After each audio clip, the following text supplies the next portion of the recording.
Hello and welcome back to Seaside Garage. This is a Tesla model. No, I'm kidding. It's a Kitchen Aid.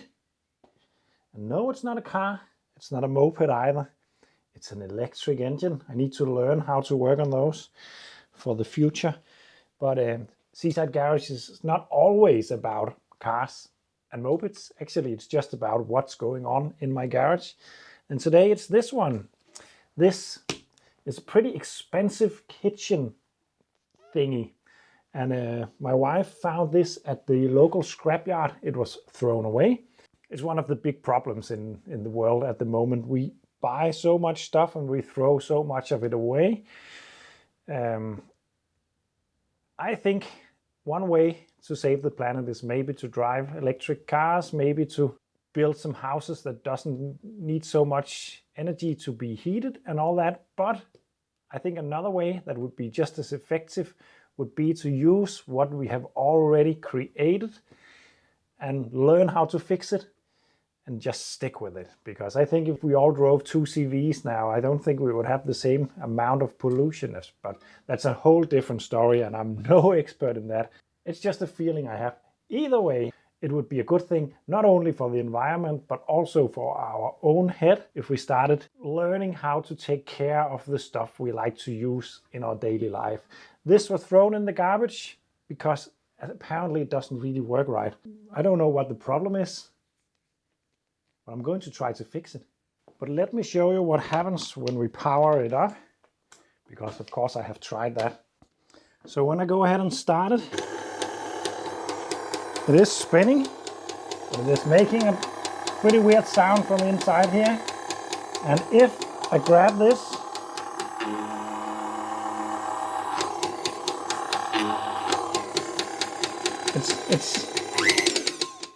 it's not gonna mix a lot of dough that way, that's for sure. So something is wrong inside of here. I think I know what it is. I already bought the part, but let's see if I'm right about that. And stuff like this is very often quite simple inside. So if you just, of course, remember to unplug it and keep organized, then it shouldn't be a big deal to at least take it apart and figure out what's what. So let's try to do that.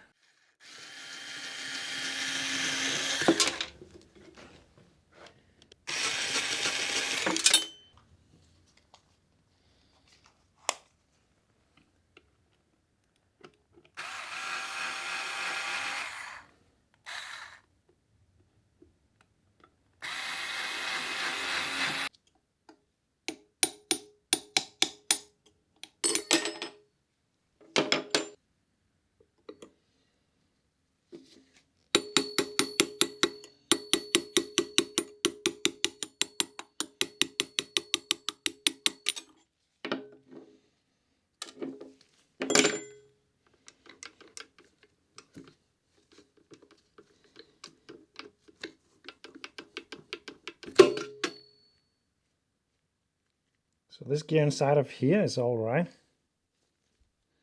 Let's look further.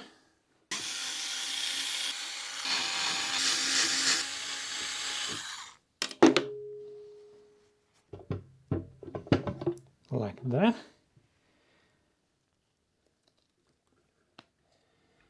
We have some wires to take care of, so we don't overstretch them. That one looks... there we have it. Can you see that sprocket right there? It's missing a lot of the teeth. It's called a worm gear. I was expecting this, so I have actually bought another one because this system is pretty, I don't know if I'm going to call it clever, but the main engine for the system is down there that drives all these gears. This transfers power from the electrical engine and into the tool and the spinny thingy down here. This could be considered a fuse in this system because this is made of, I think it's nylon. The rest of it is metal. So if you, for instance, throw a stone into the into the mixer, it will jam up. Something gotta give, and it will be that in this instance. If that was made of metal, it would just explode somewhere. So it's pretty clever to make it like that. So I went ahead and I bought another one. I think this is around 10 euros. And one of these, I don't exactly know what kind of model or year this is, but one that looks just like it is around 500 euros on the internet. So this part for 10 euros cost someone to throw this machine away. And not only it's a lot of money, it's also a lot of material that has to be taken apart and reused, and most of it will most likely just be scrapped and not reused.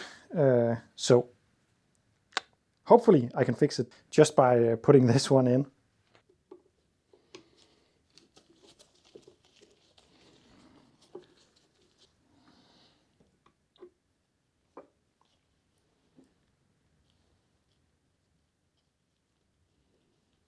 Just trying to clean off the worst of the grease. It's not necessary, but it's just to make it easier to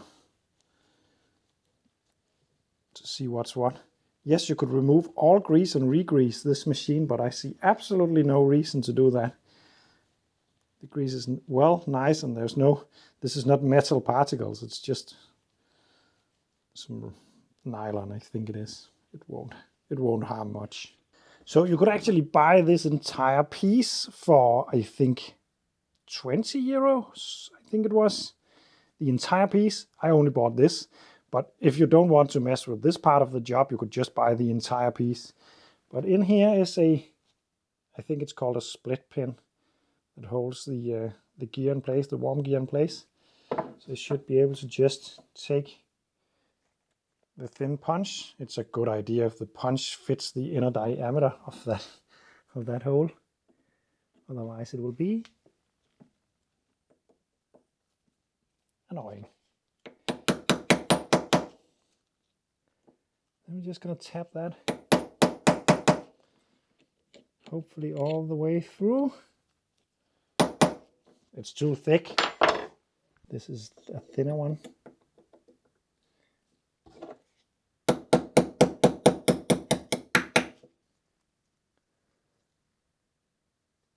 Until this one is released. There is a washer on one side. And then we can take the new shiny part. It's a good idea to always check if it's the same. It's exactly the same. That's nice. We're just gonna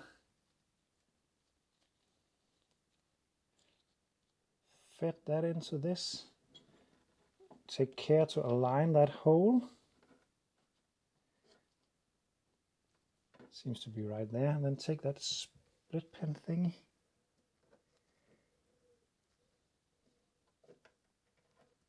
Let's just tap that all the way down there.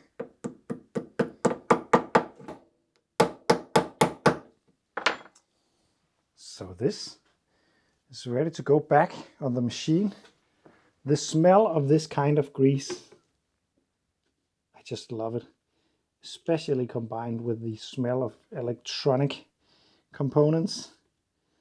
It reminds me a lot about my childhood, because as a child I didn't really do anything with engines or mopeds or cars or anything like that. It came later, but as a child I loved to take stuff apart. I rarely was able to put them back together, but taking them apart was just a really nice thing to do, and it has learned me so much about taking stuff apart. Later down the line I started to learn how to put them back together, and also sometimes fix the actual problems. I'm going to re-grease this sprocket. Oh, there's a lot of grease in here. I was just about to say that it needed a little bit of grease, but it doesn't, because it's just all up in the housing. So I'm just gonna make sure it's all on the sprockets and stuff. And then a change of gloves. It's not necessary, and you might think it's a bit of a waste, but I am trying to also use my camera equipment while I do this, and don't want that grease into those small buttons and all that. Then this flips around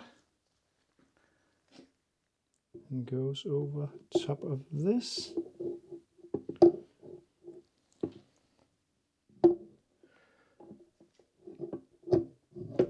go.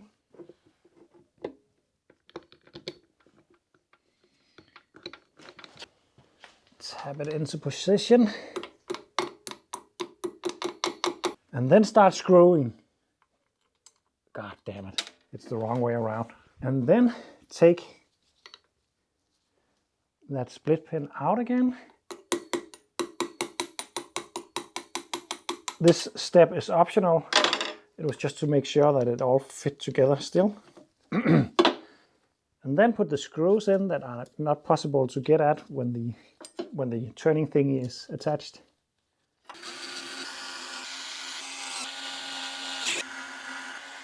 And then we can fit this piece. Align the holes.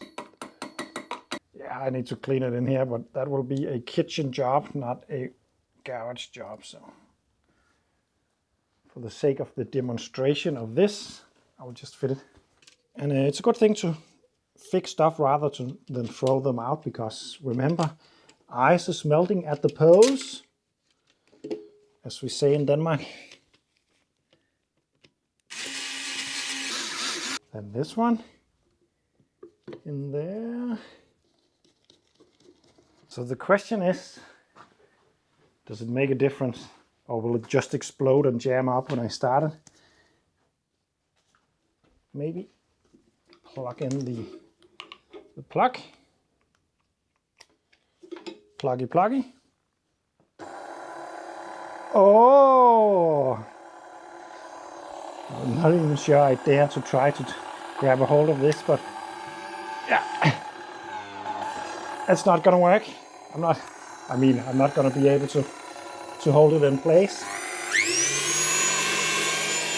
It's fixed. This machine, for the costs around 500 euros, was thrown in the trash because of that little part that I paid 10 euros for. Swapped. It would have taken me, I think, 10 minutes if I hadn't filmed it. Now it maybe took 20 minutes. It's well worth it. This is a nice machine. I got a pizza oven inside my house, so having one of these is pretty awesome. Thank you for watching, and see you in the next one.